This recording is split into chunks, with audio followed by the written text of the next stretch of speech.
Another market heavyweight, Apple, is also making headlines. Part of the company's massive manufacturing effort happens in China, but Apple's CEO Tim Cook is now saying some of that work will be coming back to the United States. Mark Niu joins us live from Silicon Valley to fill us in on Apple's future plans. Hi, Mark. Karina, Tim Cook has been hinting for some time that he'd like to bring back more production to the United States. And over the last week, we've seen images on the web that have shown the newly designed iMacs with sort of assembled in USA markings. In an interview today, Cook finally made it clear that at least some of the rumors are true. More production will be coming to the U.S.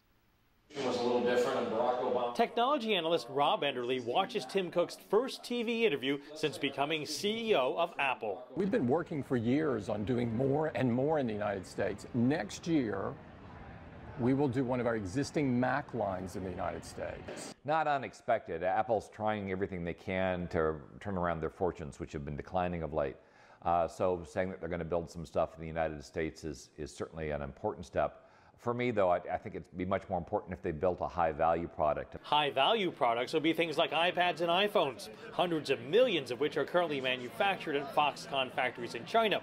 Enderle points out that many companies already assemble desktop PCs in North and South America to keep down shipping costs. In fact, Chinese computer maker Lenovo recently announced plans for a production line facility in North Carolina. Cook did not say which line of Mac products will be assembled in the U.S., but in a published interview with Bloomberg, he said the investment would be more substantial than just assembly, and that Apple would be putting in over $100 billion into the effort. Enderle says most of the jobs created will likely be low-wage positions, but that the trend is what's important. It looks like a lot of companies are bringing manufacturing back into the U.S., which is part of building on the message. Then other people look at it, and increasingly the United States, particularly for serving the United States customer, is becoming very competitive again. I think we're going to see a lot of manufacturing, or at least a lot of assembly, come back in the United States. In the interview, Cook also addressed criticism that he's no Steve Jobs. Cook said one of the best things Jobs did for him was say, never ask the question, what would Steve Jobs do? But rather, just do what's right. Now, the interview clips you saw there on American television, it was just an excerpt from a longer interview that's going to play in a few hours. And in that interview, it's expected that Tim Cook will actually tell us exactly which Mac products are going to be produced in the United States. And Cook also said that factories in the U.S. will handle some of the Mac production currently being done internationally, and that U.S. production will ramp up in 2013. Karina. Now, Mark, there's some other Apple news out there today. Apple and its nemesis Samsung are back in the courtroom. What can you tell us about that? Well, I spoke to analyst Rob Enderle about this, and he said this is just going to drag on forever and ever unless they ever reach a cross-licensing agreement.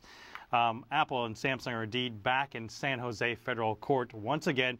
And you may remember that in August, Apple actually had a big victory suing Samsung for the tune of more than $1 billion for patent violations of products like the iPhone. And Apple isn't done yet. They're going to be asking for more damages. They're going to be asking for $535 million more because of the fact that in the previous ruling, Samsung was ruled to have willfully infringed on their patents, which opens the door for Apple to make this move. But even more importantly, Apple is pushing for a ban on U.S. sales of at least 25 Samsung phones and tablet computers. In his interviews today, Cook did address the situation of the awkward situation, which has them suing Samsung, which is actually one of their suppliers. He says Apple is able to separate in their minds different portions of Samsung because it's such a big company. I guess that takes away from the guilt of going after them. However, he did describe the court battles as being awkward and said litigation is something that he absolutely hates, but that this case is all about values. Of course, those are billion-dollar values. Karina. Yeah, definitely a tricky situation when they're both your supplier and your competitor, and it'll certainly be going on for a while. Thank you so much, Mark, for joining us.